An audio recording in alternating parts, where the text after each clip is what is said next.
अस्सलाम वालेकुम नाज़रीन, मैं हूं सैयद वक़ार हुसैन और आप देख रहे हैं वक़ार डिजिटल। एक न्यूज़ मेरे पास आई थी तो सोचा मैं आपसे शेयर कर दूं। पाकिस्तान क्रिकेट टीम के जो फास्ट बॉलर हैं हारिस रऊफ़, उनके मतलब, क्योंकि पीसीबी ने उनका जो सेंट्रल कॉन्ट्रैक्ट है उसको मुअत्तल कर दिया था, क्योंकि दौरा ऑस्ट्रेलिया के दौरान जब टेस्ट सीरीज़ के लिए टीम अनाउंस होना थी तो हारिस रऊफ़ ने मना कर दिया था कि वो टेस्ट सीरीज़ नहीं खेल पाएंगे, जिसके बाद पीसीबी ने अपने इंतहाई सोच विचार के साथ बाकायदा तौर पर उनका सेंट्रल कॉन्ट्रैक्ट मुअत्तल कर दिया था, जिसकी वजह से अब हमारे सोर्सेज ये बताते हैं कि हारिस रऊफ़ ने पीसीबी में बाकायदा तौर पर सेंट्रल कॉन्ट्रैक्ट की मुअत्तली के ख़िलाफ़ अपील दायर कर दी है और उम्मीद ये जाहिर की जा रही है कि हारिस रऊफ़ का जो सेंट्रल कॉन्ट्रैक्ट है वो बहाल हो जाएगा। इस हवाले से बातचीत करते हैं नबील नकवी से। नबील, अस्सलाम वालेकुम। वसलाम। क्या कहना चाहेंगे हारिस रऊफ़ के मुतल्लिक?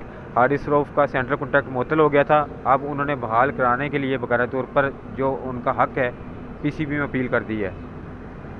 बहुत शुक्रिया वक़ार भाई। अपील का हक़ तो पाकिस्तान के आइन में कौमी मुजरिमों को भी है और उनके पास भी हक़ था ये, और उन्होंने उसको इस्तेमाल किया। और अब जैसे आप बता रहे हैं कि पीसीबी में उन्होंने अपील कर दी है कि सेंट्रल कॉन्ट्रैक्ट को बहाल किया जाए, तो ये होना था, अपील तो उन्होंने करनी थी। लेकिन बात यह है कि उनका सेंट्रल कॉन्ट्रैक्ट कैंसिल क्यों हुआ था। उन्होंने एक लीग को पाकिस्तान की कौमी क्रिकेट टीम से और पाकिस्तान के मैच से ज़्यादा इम्पोर्टेंस दी थी, इस वजह से उनका सेंट्रल कॉन्ट्रैक्ट लीक हुआ था, जो कैंसिल हुआ था।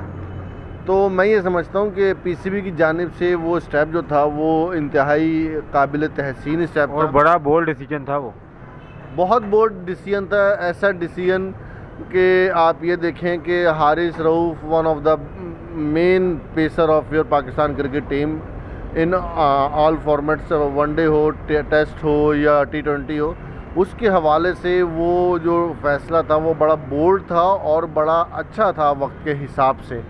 तो ये आने वाले वक्तों में मज़ीद अगर कोई लड़का ऐसा सोचता है कि वो पाकिस्तान क्रिकेट टीम से इनकार करके लीग खेलने चला जाएगा, तो अब सोचने से पहले 1000 दफ़ा सोचा जाएगा। अगर पाकिस्तान क्रिकेट बोर्ड ऐसा कोई डिसीजन ना लेता तो हो सकता है हारिस रऊफ़ के बाद और भी लड़के थे जो सारे तो हमारे पाकिस्तान क्रिकेट उन्हीं को कॉपी करते, बिल्कुल उन्हीं को कॉपी करते।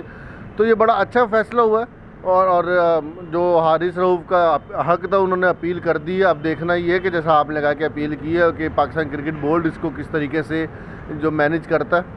अच्छा नबील, हारिस रऊफ़ अब उस हिसाब से ना डिलीवर भी नहीं कर रहे। अब तो वो इंजरी का शिकार है, लेकिन उनकी वो पेस भी नज़र नहीं आ रही और वो डिलीवर नहीं कर रहे जो वो काफ़ी पहले मैचेस में परफॉर्मेंस करते रहे हैं पहले माजी में।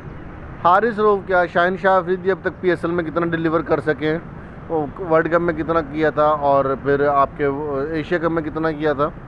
तो अब तो जो हम एक वक्त में हमारी जो बॉलिंग अटैक होता था वो पाकिस्तान की वो बैकबोन होती थी और हमेशा हम जब मोस्टली अपनी बॉलिंग की वजह से जीते। और हारिस रऊफ़ आपने बिल्कुल ठीक कहा, डिलीवर नहीं कर पाए, PSL में भी नहीं चले, वर्ल्ड कप में भी नहीं चले और अब तो वो इंजर्ड हो गए। और पाकिस्तान की बदकिस्मती है कि जब भी कोई खिलाड़ी इंजरी के बाद वापस टीम में आए तो अगर मोहम्मद गुल जैसा बंदा, उमर गुल जैसा बंदा अगर इंजरी के बाद वापस आके परफॉर्म नहीं कर पाता तो हारिस रऊफ़ तो फिर कुछ भी नहीं है। अच्छा, मेगा इवेंट सर पर है, T20 का वर्ल्ड कप आ रहा है जून में, तो आप समझते हैं कि अगर हारिस रऊफ़ टीम में नहीं होते तो उनके मुतबादिल आपको कोई बड़े नाम नज़र आते हैं या कोई यंग टैलेंट नज़र आता है आपके ख्याल में? देखिए, मुतबादिल भी बहुत सारे हैं। नसीम है, अब नसीम का भाई हुनैन आया है और फिर बाकी हमारे पास जो PSL में नए बॉलर्स नज़र आए हैं, ज़मान खान अच्छा जा रहा है, शाहिन शाह अफरीदी खुद है। तो मुतबादिल क्या, हर चीज़ का कोई ना कोई मुतबादिल हम लोगों को मिल ही जाता है, तो इसमें कोई मसला नहीं है। लेकिन मैं यहाँ पे एक बात लाजमी कहना चाहूँगा, चाहे हम माजी में मोहम्मद आमिर के नाक़दीन में शामिल थे, लेकिन अभी एक ये वक्त है कि मोहम्मद आमिर को टीम में वापस आना चाहिए। डिमांड आ रही है उसकी, बिल्कुल डिमांड आ रही है। देखिए, उन्होंने परफॉर्म करना शुरू कर दिया है। हसन अली बहुत अच्छा परफॉर्म कर रहा है कराची किंग्स की तरफ से, तो मुझे ये लगता है बल्कि होना भी चाहिए कि। अच्छा, हसन अली से याद है, हसन अली ने ख्वाहिश का भी इज़हार किया कि वो चाहते हैं कि वो अपने T20 स्क्वाड में शामिल हों, ये वर्ल्ड कप हो रहा है। देखिए, कौन नहीं चाहता, जितने सब प्लेयर्स खेल रहे हैं सब चाहते हैं कि वो T20 स्क्वाड में शामिल हों और कुछ ना कुछ परफॉर्म करके पाकिस्तान को जिताएं। सबके यही ख्वाहिश होती है। लेकिन जाहिर सी बात है शामिल तो वो होगा जो परफॉर्मेंस दे सकेगा। तो मेरा ये ख्याल है कि मोहम्मद आमिर और हसन अली से बेस्ट ऑप्शन है शाहिन शाह अफरीदी और नसीम शाह के साथ के। हो सकता है कि वो दोनों चल सकें क्योंकि दोनों तजर्बाकार हैं, और फिर आगे वर्ल्ड कप है, एक नई जगह पे वर्ल्ड कप है अमेरिका जैसे और वेस्ट इंडीज़ जैसे मुल्कों में, तो मुझे ऐसा लगता है कि दोनों अच्छा परफॉर्म कर सकेंगे।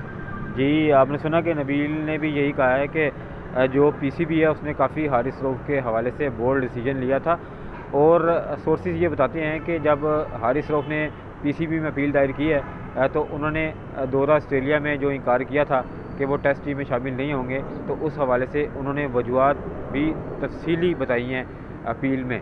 अब देखते हैं कि आगे क्या होता है, पीसीबी इस अपील को किस तरह से देखता है।